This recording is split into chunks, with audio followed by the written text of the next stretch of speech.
All right, welcome everyone to Science in Action. Today is February 23rd. We're so excited to continue our speaker series with Araceli.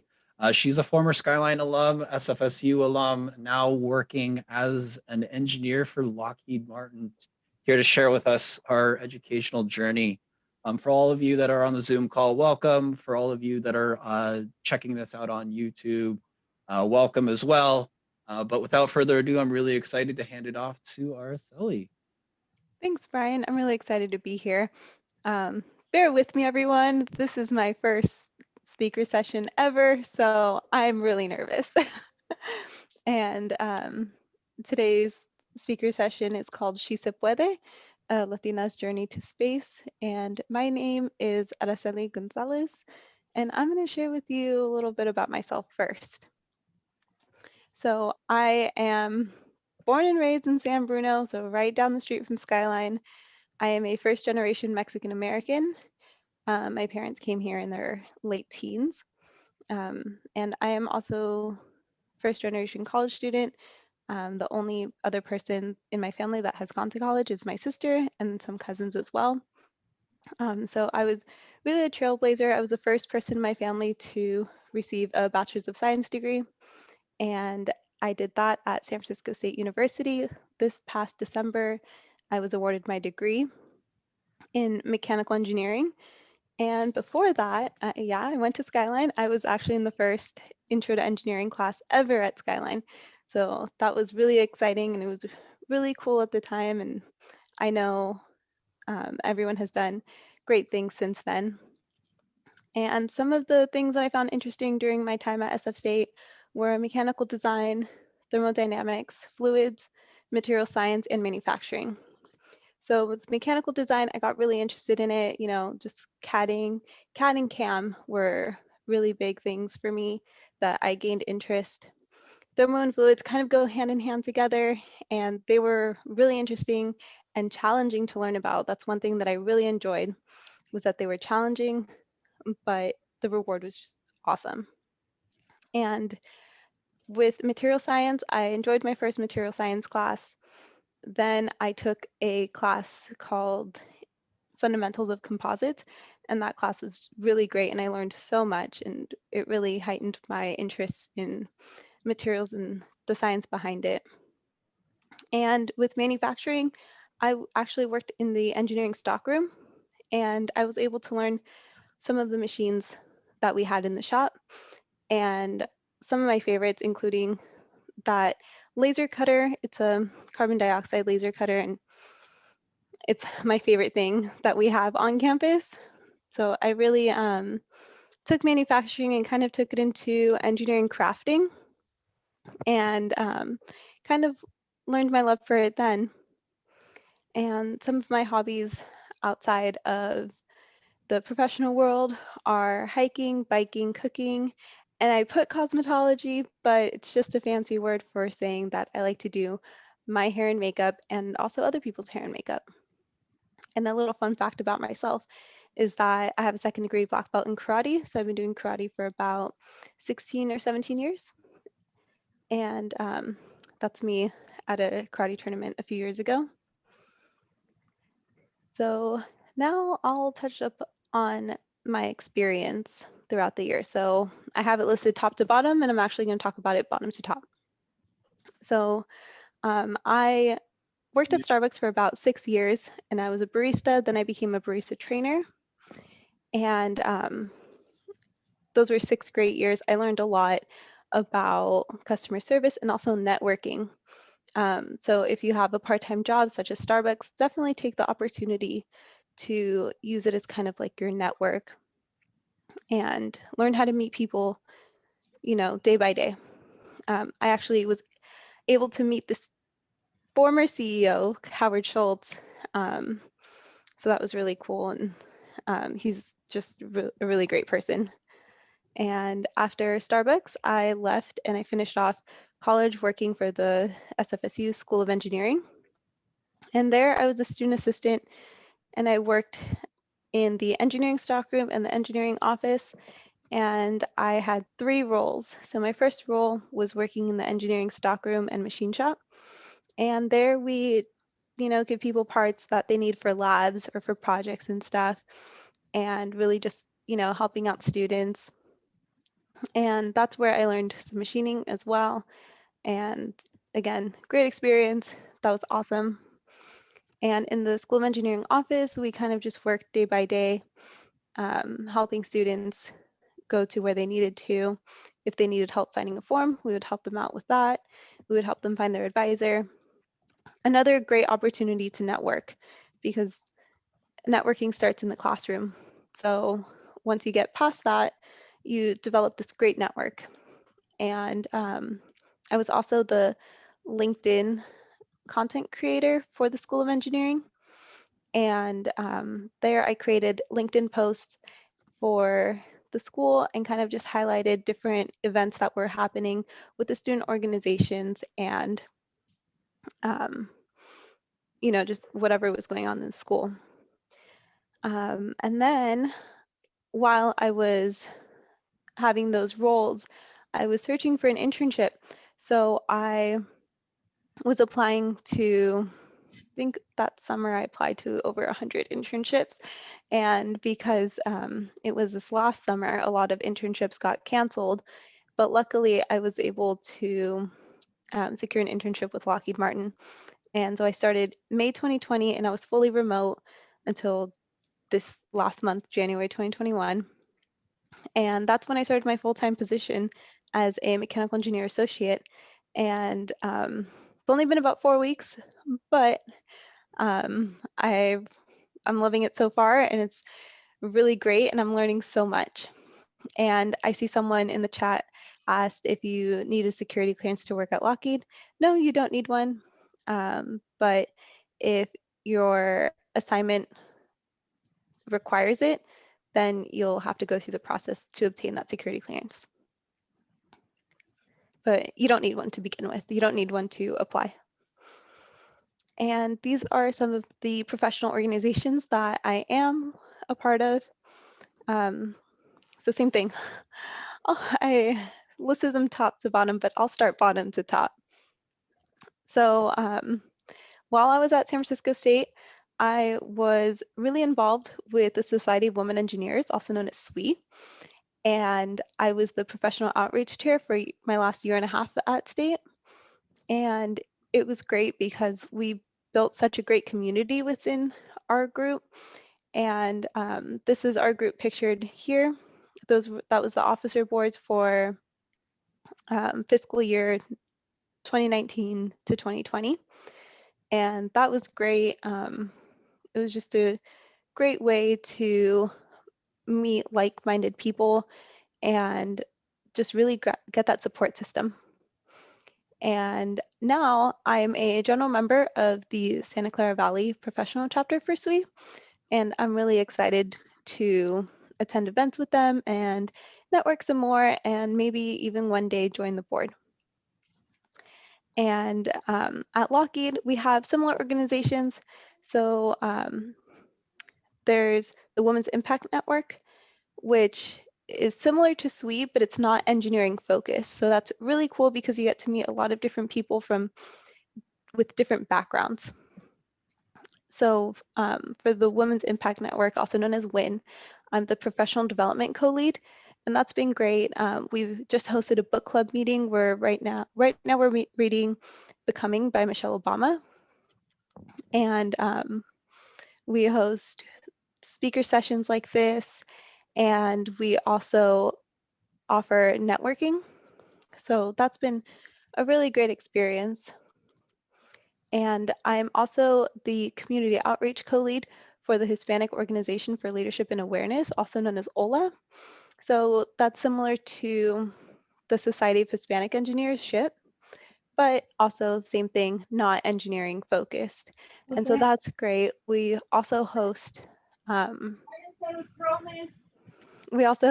speaker series, and we also tend to collaborate with SHIP, SWE organizations outside of Lockheed.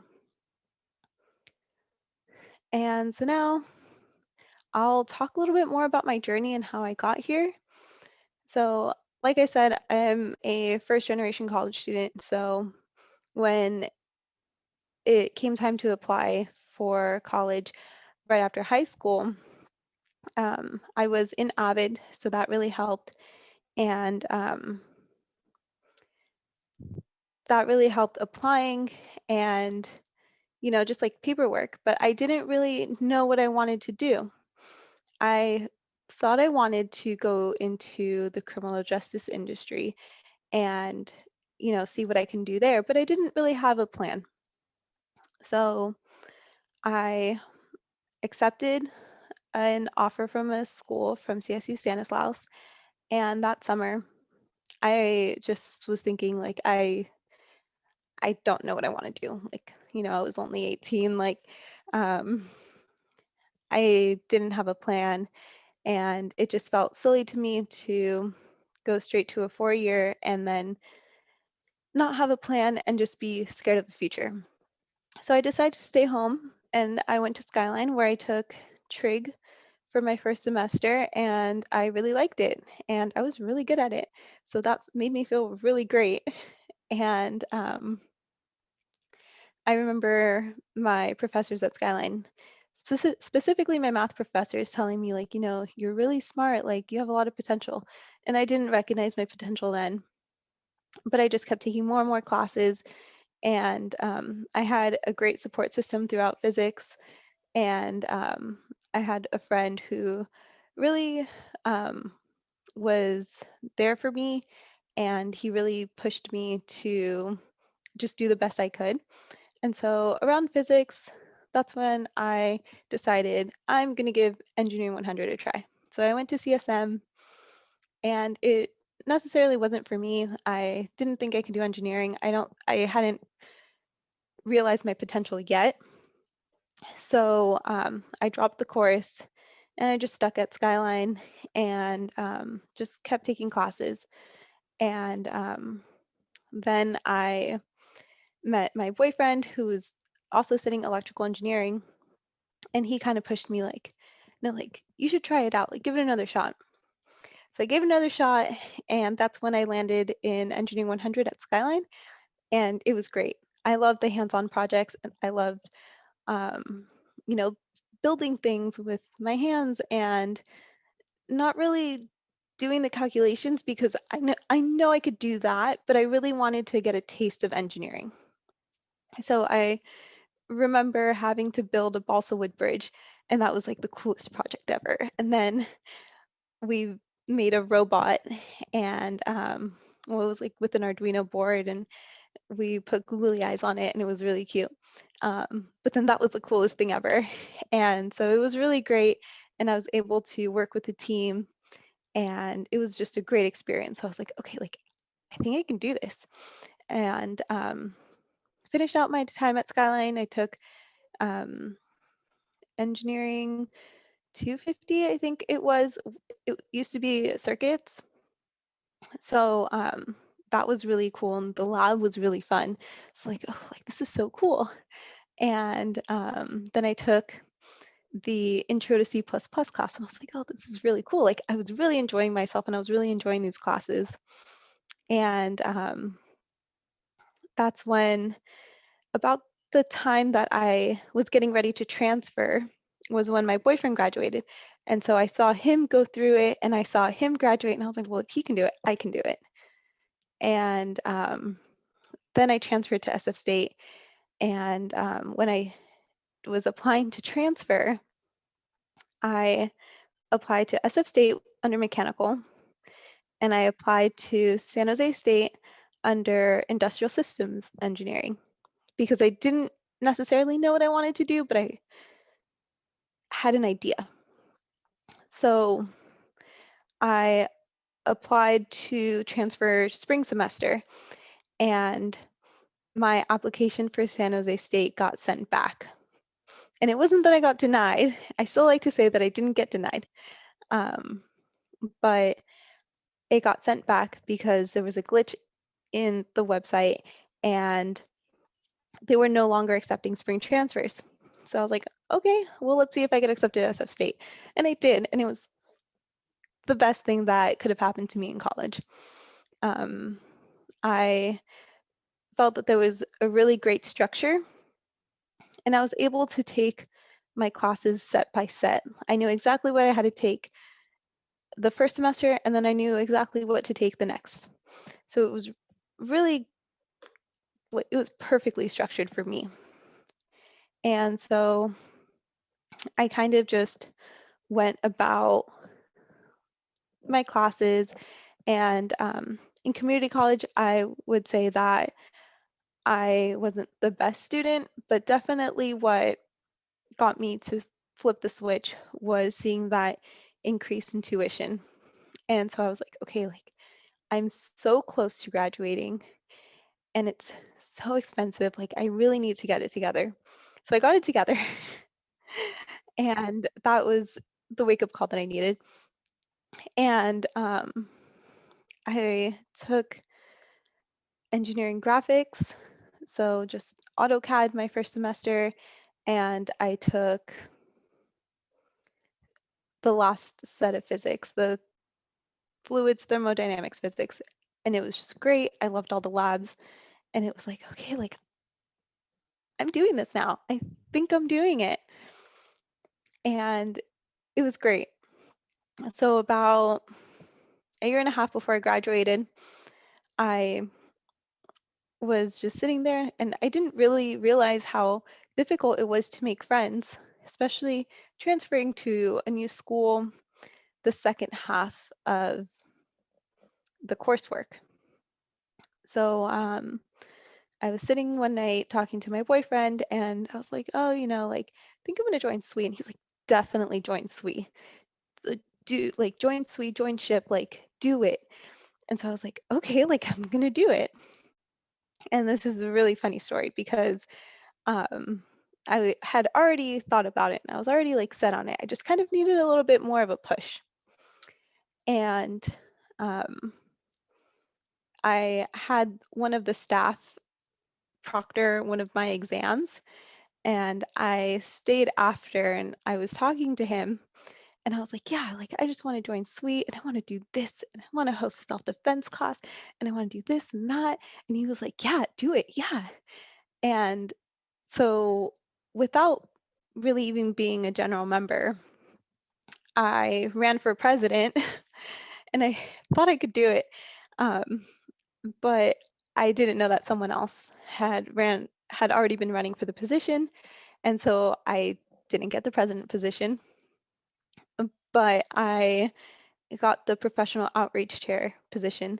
And that position really allowed me to expand my network and reach out to companies that really like made a difference, and I was able to establish that connection between those companies and SF State, and that just felt really good. It felt like I was really making a difference in the school.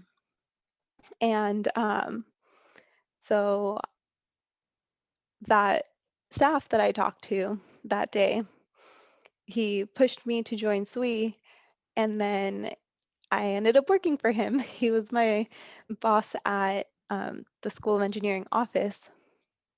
So in a way, he was kind of like one of my early mentors, and he really pushed me to put myself out there and apply to all the positions and um, go to all these like networking events. So that was really great.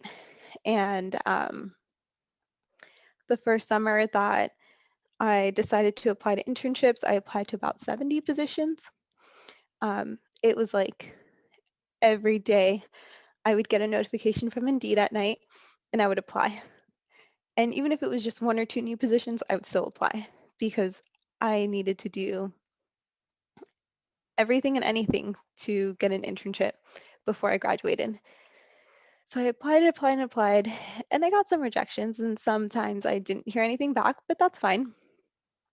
But I got one call back for an interview, and it was great.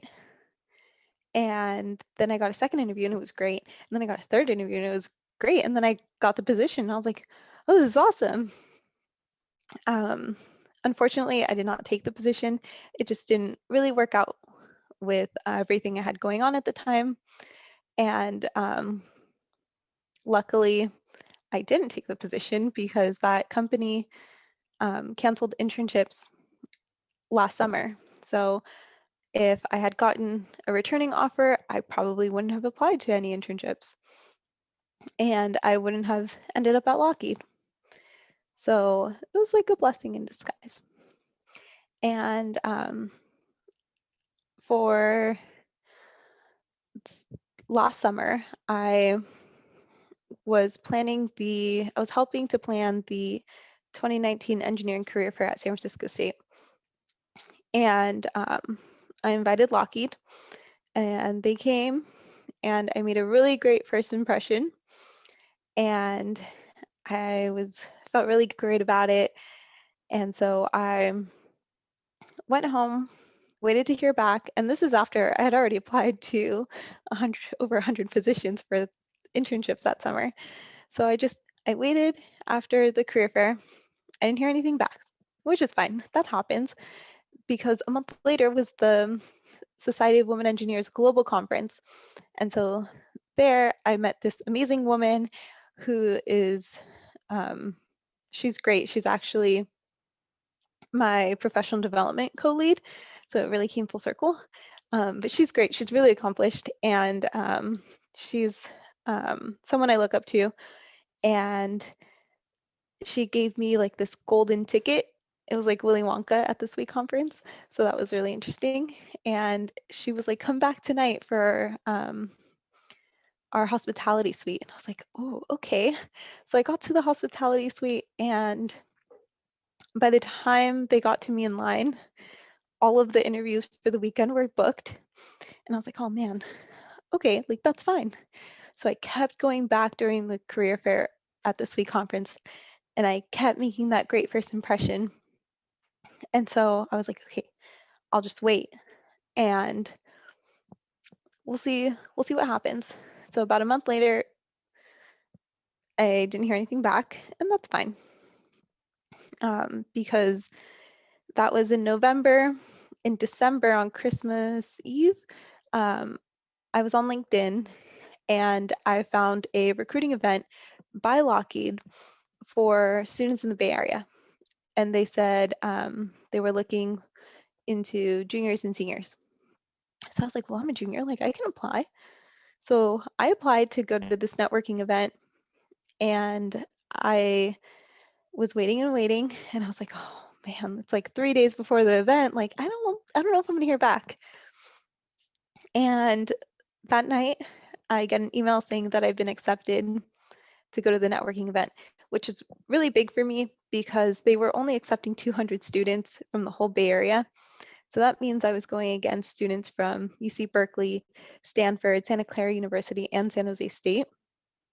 And so that kind of gave me the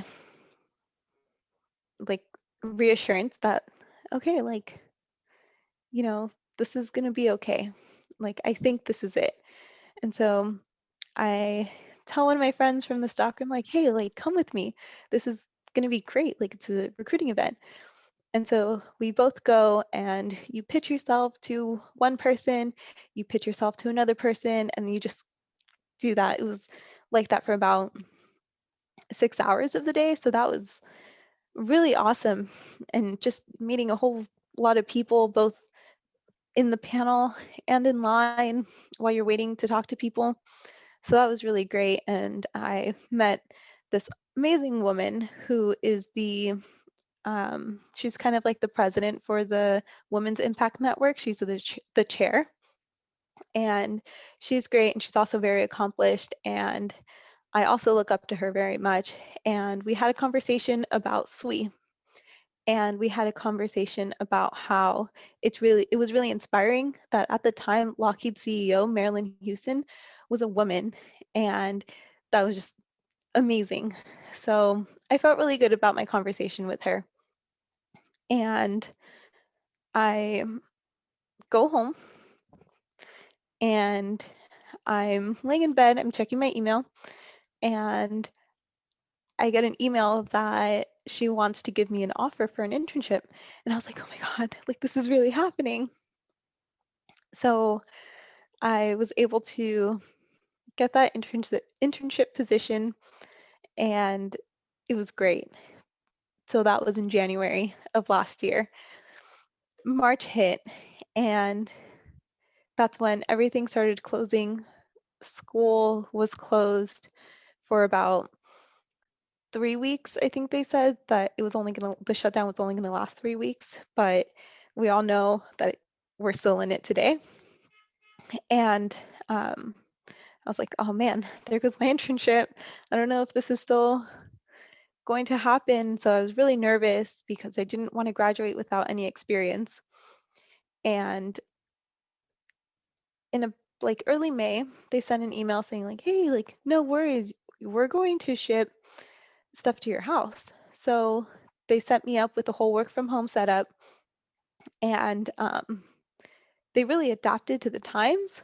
And it was really refreshing and really great because I was so worried that I wasn't going to get this internship. And once I got it, then I had to worry about still having the internship. And so knowing that I still had it, it was just a huge weight lifted off my shoulders. And I, just worked hard to show them that I'm a fast learner and that I, you know, provide great work. And I was offered my full-time position, I think it was mid-August. So before I even started my last semester at school, I had a full-time position waiting for me. And I continued to intern throughout my last semester. And I took about 5 weeks off before starting my full-time position, which was something that my mentor was really on me about. She was like, take time off. You deserve it. When else are you going to be able to take time off like this? And I was like, you're right. So that's something that I tell everyone now. Take the time off after you graduate because you're going to need some time to decompress. And so, short story long, that's how I got here. And now I'm going to talk a little bit about imposter syndrome and how that's affected me and it still is affecting me. So, if you don't know, imposter syndrome is the persistent inability to believe that one's success is deserved or has been legitimately achieved as a result of one's own efforts or skills. So, something that I struggle with is definitely imposter syndrome, but it's always thinking that I don't know anything. And so, throughout school, I would hear other conversations happening, and I'd be like, oh man, like I don't know what they're talking about, like I must not know anything. And that's not true. Like I knew it was happening in class, and like I was able to hold my own throughout my classes. And when I studied with people, that's when it really showed that you may know something that I don't, but I may know something that you don't. So I think having a good study group was really helpful in school. And before I joined SWE, that's kind of like the dynamic, like joining study groups and sharing that knowledge. Once I joined SWE, it was a little different because we're all women, we're all feeling the same things, and every all of us are thinking like, can we do this? Like while we're doing it, and it was just really great having that support system because we all lifted each other up. So we would have a group message, and we'd like send inspirational messages to each other. And when school was in person, if we'd see someone in the hall, like, hey, how was your day? Just like a simple how was your day just meant everything, because you could be having a bad day where you really feel like you don't know much. And one of your Swesters comes along and is like, hey, like, let's talk about it. Like, I've been feeling like that too. So knowing that someone's going through it with you is really helpful. And I am totally feeling imposter syndrome at work. Um, And my mentor definitely helps me get through it. And um, being entry level is difficult. You definitely feel the imposter syndrome because you talk to someone that's been at the company for years and decades, and you feel like you should know everything that they're talking about and everything that they're describing to you. And you really like, I'm only on week 4. I really don't know all that much. Um, so just finding someone that tells you like, hey, like you're just starting, you're still learning, that's okay if you don't know everything. Like you just have to ask questions. And everyone's been so helpful and everyone's been so kind and answers all my questions. And there's never been a time where I ask a question and it seems silly. Like every question is valid. And so definitely the relationships and the mentorships that you build throughout the years is definitely what carries you and helps you through the feelings of imposter syndrome. So now I will talk about how I stand out. And I like to say that I stand out in 3 ways. So one with my work that I do. And so I know I'm a fast learner and I know I can work hard. And so I'm able to deliver amazing, this amazing work. And I know I'm capable of that. And so I like to really showcase my work, and that's how I stand out with my work. And my second is with my physical being. Um, I'm a Latina, and Latinas make up 2% of the engineering workforce, which is a very small number, and it's definitely growing. And I hope it grows even more. So just by me being in a room, I stand out, which is kind of crazy to think. If there was 100 engineers in the room, me and another woman would be Latinas. Um, but it's I like standing out, and it's definitely great. But it would be great if um, more people look like me in the industry. So um, we are out there, and it's great meeting someone else like me with similar backgrounds. That's really also helps me work through the imposter syndrome feelings that I've been feeling. And the third way that I stand out is how I choose to stand out. Um, so on top of, standing out with my physical appearance, um, I stand out with my physical appearance. And so I choose to wear red lipstick. I choose to wear my hoops. And at one point, I dyed my hair pink because I realized that just because I stand out with my crazy hair colors and my crazy lip colors and the clothes that I wear doesn't mean my work is any less. So, um, you know, as long as I keep putting out that great work, it doesn't matter if my hair is blue or pink, if my suit is pink, if my suit is green. So um, that's how I choose to stand out. And I make it a point to embrace my feminine side because I shouldn't have to sacrifice that for just being what I am. I'm an engineer, I'm a woman, I'm a Latina. So I don't want to sacrifice any part of my identity because I'm able to connect them all.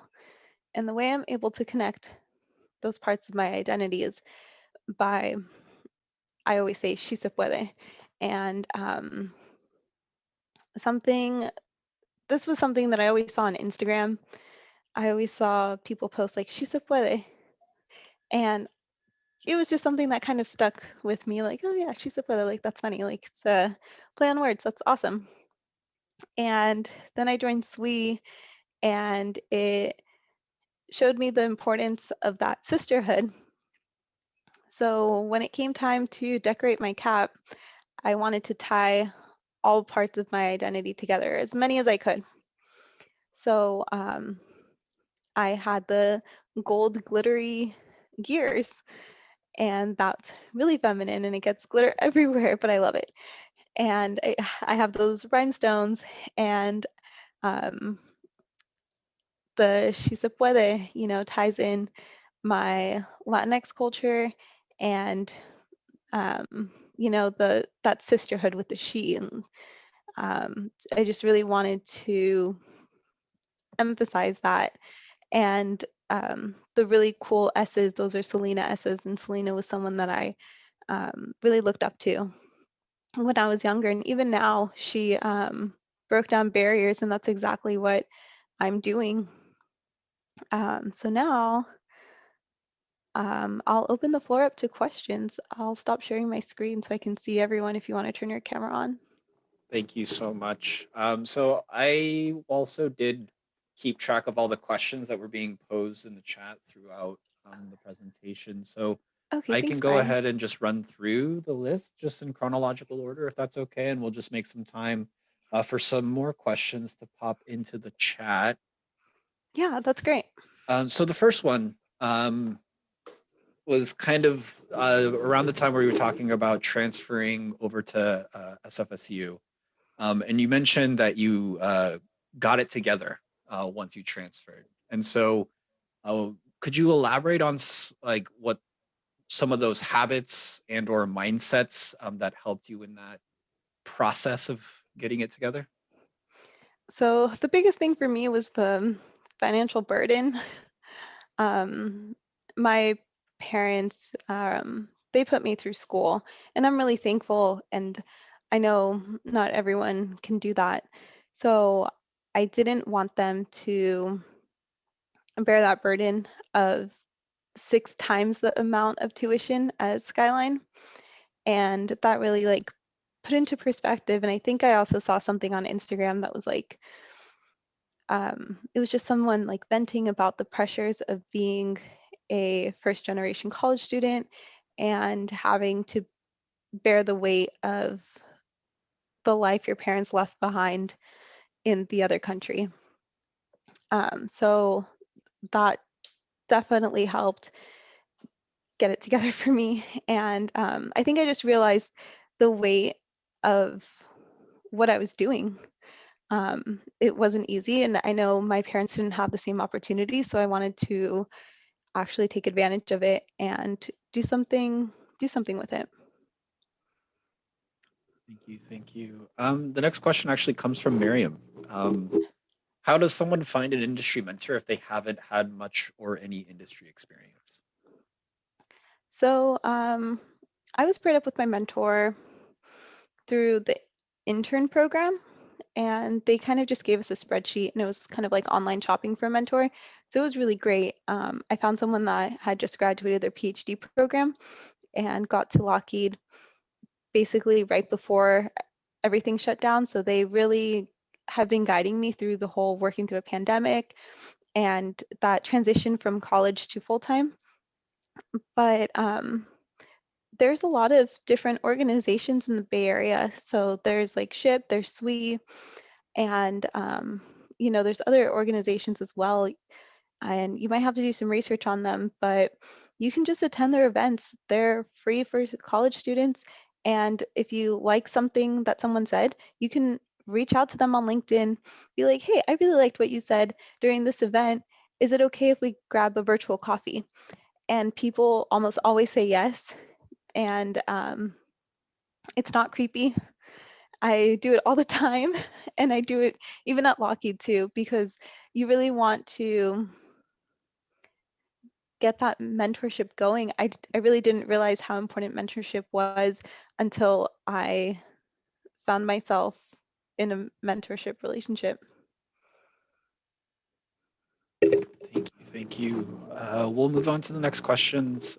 So, any suggestions and tips in order to succeed in getting an internship? Any thoughts or experience that you find helpful in this process?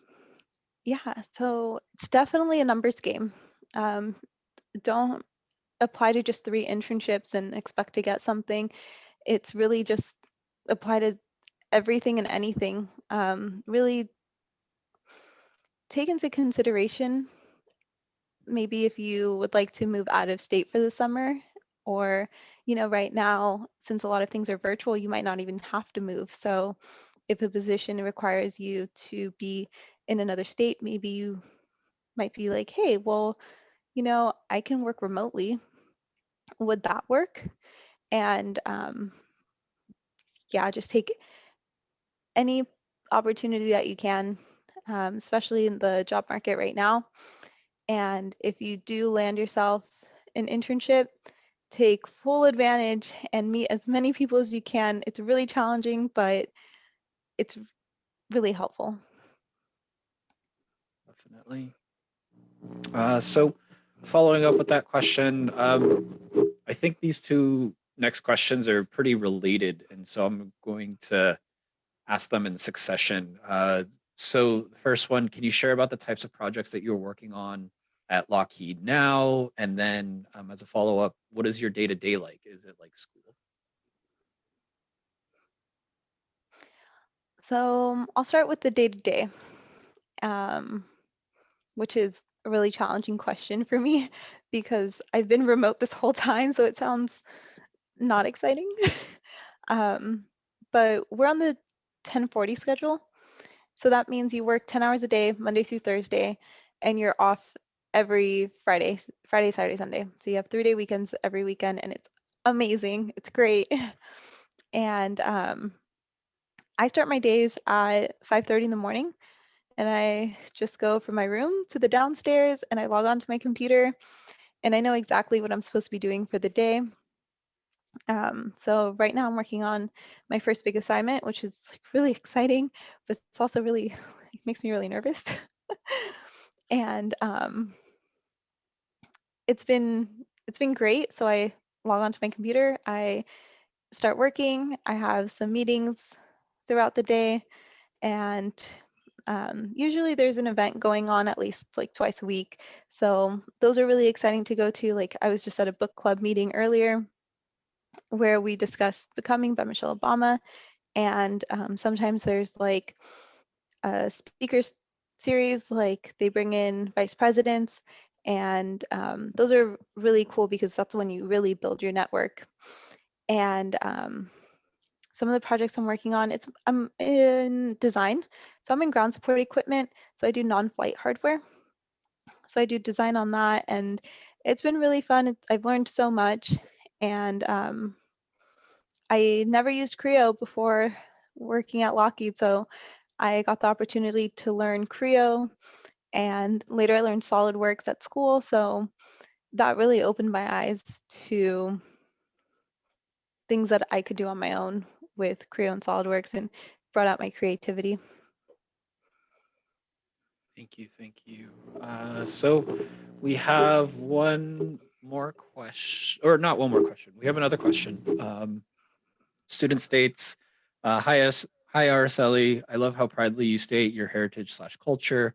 The student uh, is Filipino, and as a quote unquote minority, as some would say, what kind of hardship or struggles did you encounter because of this, if any? And then how did you overcome them?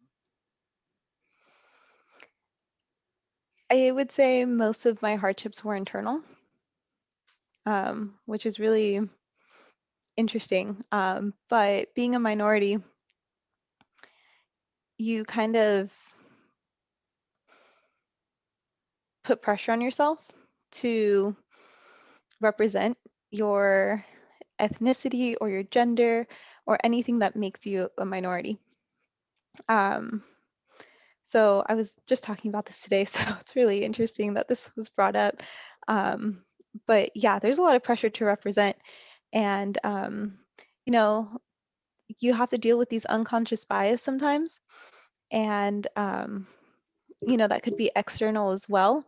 And you just kind of have to push people's views to the side and just kind of own it, and you know create your own identity.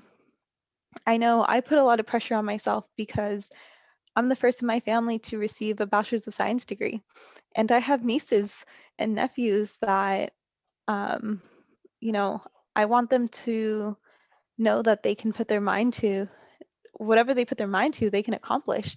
So it's definitely For me, it's definitely been more internal than external, um, but that doesn't make it any less difficult. And that's, I would just say, just, push the external stuff to the side and just own your identity and just make it work for you. Like, my identity is how I stand out. Thank you. I'm going to follow up with this next question. Would you say that your experience in customer service helped you in any way with these interviews? Yes. Yes. Sometimes you have to think on your toes when you're in customer service. And it definitely helps because if you don't know how to solve the problem in front of you, sometimes I just walk away and I come back and I'm like, okay, now I know what to do. And in customer service, like, you didn't really have that. You had to like deal with the problem right then and there. But it helps you problem solve. And when you're working as an engineer, you have to have those people skills as well. Um, you definitely have to be more well-rounded, and in interviews, you very much have to think on your toes. Um, for example, I had an interview where I really didn't need to think on my toes. I looked at the questions on Glassdoor the night before for the interviews for this company, and I saw a question and I was like, they're not going to ask this. There's no way. And they asked the question and I was like, oh no, they asked the question. Um, and the question was, how do you motivate people? And I found it so difficult when I first saw it. I was like, I really don't know. How do I motivate people? When have I ever needed to motivate people? And I was like, they're not going to ask it. So when they asked it, I was like, oh man. And I had to think on my toes. And I thought back to when I would teach karate, and I'd be like, I would motivate people then. And so I talked about how I motivate people with my confidence, and it was great. And, that really brought out my real life experience, and it helped me with the interview right then and there.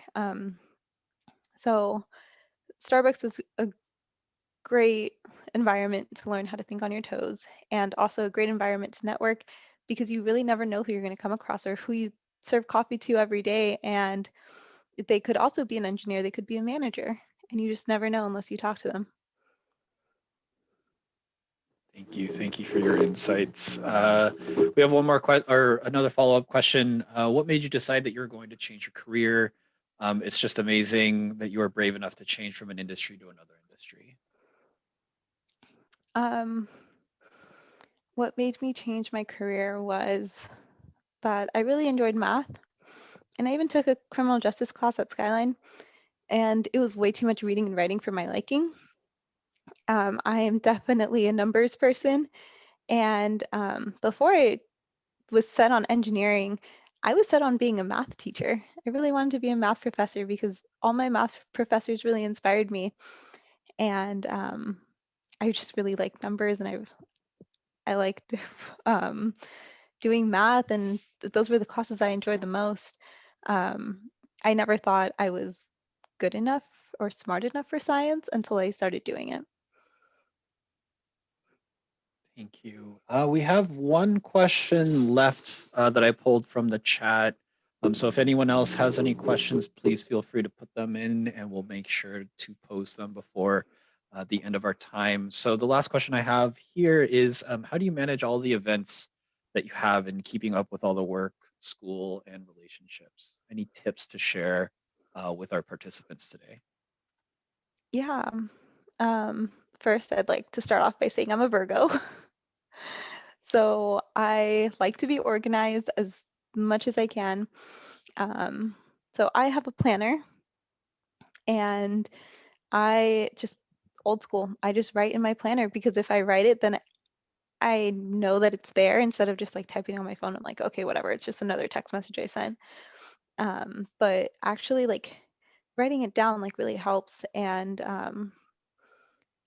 also scheduling time for yourself helps, because it's really hard to get caught up in the okay, on to the next thing and on to the next thing. So you kind of have to trick yourself sometimes and schedule time to kind of decompress. But that's like my biggest advice is just get a planner, write in it, and just try to keep up with it because it's totally doable. Um, and all these events are so great, like you really don't want to miss out, but you also do have to make some sacrifices and miss out on a couple if you have like an exam or something the next week. Okay. Thank you. Thank you. We have a couple more questions that just popped into the chat. One more following up from Miriam. How has being a Latina engineer affected the cultural dynamics with your family and local community?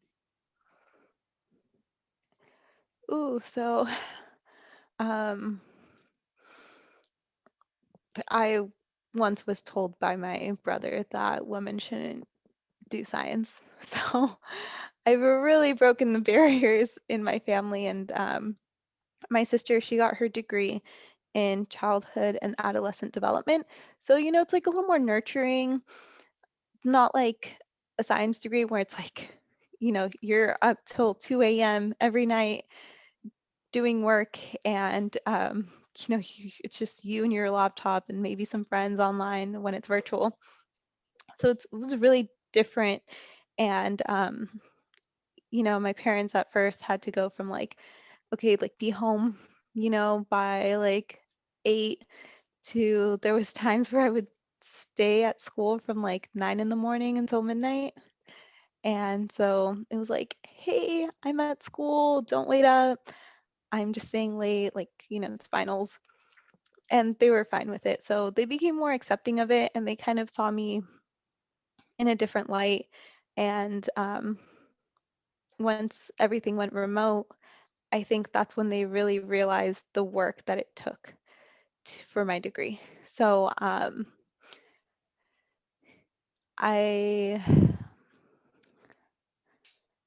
I tried to really show that, you know, I sacrificed a lot for this degree. And I think my parents didn't see it until everything went remote and it was like, oh wow, like she's studying all the time. And it's like, yeah, this is what I do on a normal basis. It's just that now I'm home for it. Um, but yeah, the cultural shift is like a little weird because I'm not allowed to stay out until 10 o'clock at night, but then I have to. So sorry, like I can't conform to your like wants and desires. That was like the Okay. biggest thing. And also being around men all the time, it was just like my dad was like, "Why do you have so many male friends? Like that's not like a woman shouldn't be there." And I would be like, "Well, I'm the only one, so I can't really do anything about it. Sorry." And then I just really pushed the boundaries on like those two things. Thank you. Thank you. And we'll finish off with this last question here. Are internships paid like a full-time job? I think this varies company by company. Lockheed's are, and I think most engineering internships are, but I'll leave this little piece of advice that I didn't know when I was starting my internship is you can negotiate your internship pay.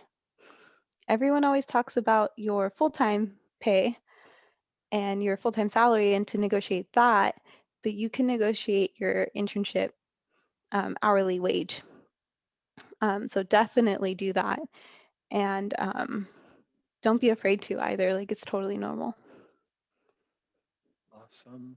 Thank you so much for your time, your insights, your perspective, sharing your journey, and sharing your wisdom. Ultimately, really, really appreciate it. There's a lot of comments throughout the chat thanking you for inspiration and the time. So really, really appreciate that. Um, so we host Science in Action every week, 4:30 to 5:30, right here on this Zoom call. We also try to upload all the recordings to our YouTube channel. So the link to our Science in Action webpage will be available in the description below if you are watching this on YouTube. But thank you again so much. Really, really appreciate your time with us this evening and sharing your insights. Yeah, of course. And I'll drop my LinkedIn in the chat. If anyone wants to reach out, please feel free.